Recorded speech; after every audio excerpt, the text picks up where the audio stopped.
The president's plan to freeze interest rates on subprime loans and help borrowers keep their homes is in effect. But how will this affect the market for home buyers? Real estate expert and the author of Finding Foreclosures, Dani Babb. She's here to explain what this rate freeze is going to do for prospective buyers. Great to see you, Danielle.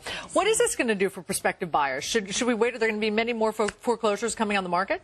Until the spring of next year, we really do believe we're going to continue to see foreclosures coming on the market. The plan is not really going to help 1.2 million people. 1.2 million people will qualify to call and see if it will help them.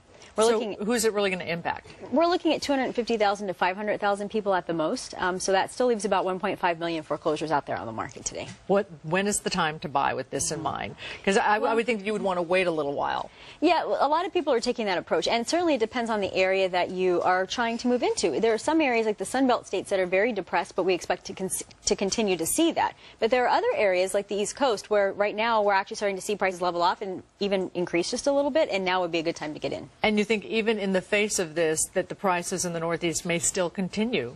The Northeast, and also we're starting to see some signs of a floor in the South as well, which is interesting. Now, why is that?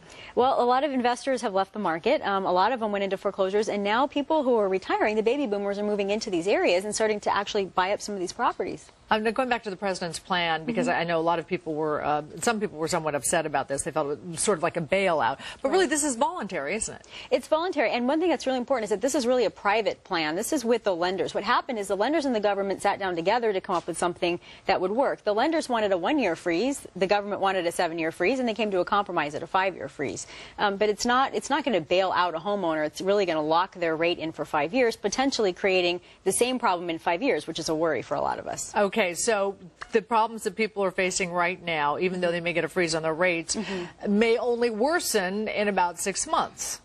That's right, basically. So maybe if you're looking to buy strategically, if you're looking in an area perhaps where there are a lot of second homes, like you said, the Sun Belt, then maybe it would be wise to wait a little while. It could very well be. Really, what you need to do is just watch the job markets in these areas that you're interested in buying in. When the job market is stable, it's generally a good time to buy. And also, how long are you planning on staying in the home?